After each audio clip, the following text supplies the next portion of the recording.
Hello বন্ধুরা, কেমন আছো সবাই? আশা করছি সবাই খুব ভালো আছো, আমরাও ভালো আছি। তো দেখো, এখন চারিদিকটা একটু দেখো। দেখো বন্ধুরা, বিকেল হয়ে গিয়েছে।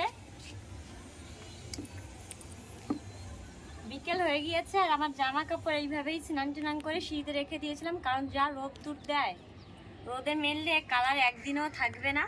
ওর জন্য এখন জামা কাপড়টা ধুয়ে দেবো। এখন বেশ ছাড়া আছে, এখন ধুয়ে দিলে শুকিয়ে যাবে, একটুও কালার নষ্ট হবে না। আর রোদ দূরে মেলে দিলে সব কালার নষ্ট হয়ে যাবে।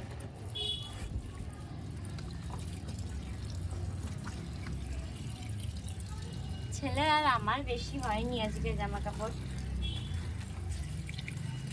পরিষ্কার জামা কাপড়, শুধু একটু সার্ফে ধুয়ে দেবো।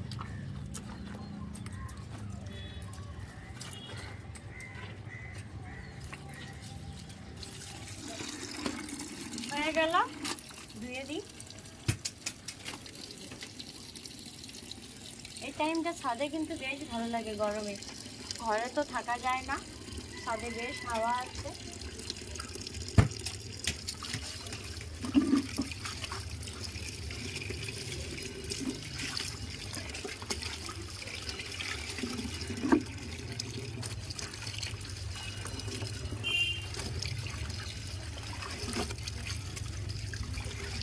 আয় হ্যাঁ, ভিজেই গেলাম।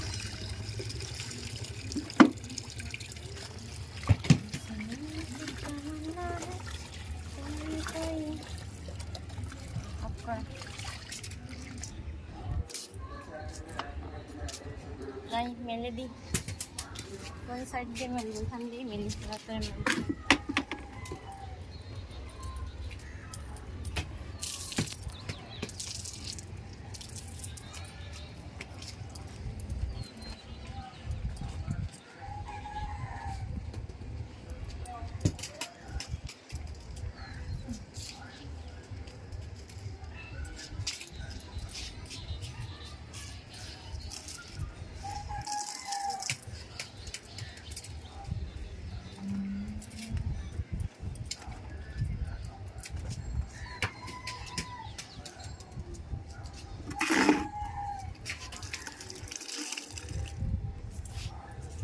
দারুণ হাওয়া দিচ্ছে, সব ছাদের লোক এখন বিকেল বেলা।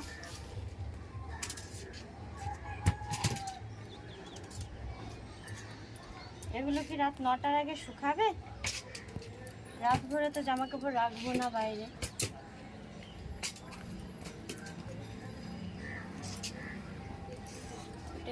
দিয়ে দিই, পরে যাবে।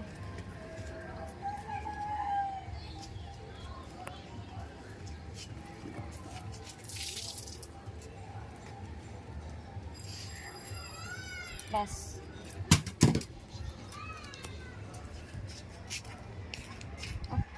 বন্ধুরা এটা কি কমেন্টে জানাও তো, এটা কি? দেখো সাইজটা দেখো, এটা বেল। অনেকে ভাববে এটা কদ বেল মাখা যেটা খায়, কিন্তু না, এটা বেল পাকা যেটা খাই আমরা। তো আমার মা এসেছিল, অনেকগুলো নিয়ে এসেছিল, আর 4টে মতো আছে। তো আমি এখনো খাইনি, দেখবো কেমন লাগে। এদিকে দেখো, ছেলের দাঁত নড়ছে, দাঁতে দেওয়া হয়েছে সুতো বেঁধে। বেল খাবে তো? দেখো দেখি বেলটা ভাঙা যাক, নষ্ট হলে তো। ও মা, কি গন্ধ! সেই গন্ধ। আমার কিন্তু বেলটা খেতে ভালো লাগে না, কিন্তু গন্ধটা হেবি। আমি চারাটা খাই, এটা খেতে আমার পছন্দ।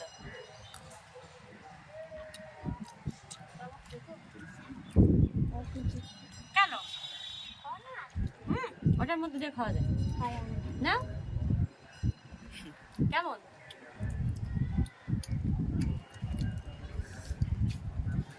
এখন এটাকে খাই, পরে আবার তোমাদের সঙ্গে দেখা হচ্ছে। Tata, bye bye.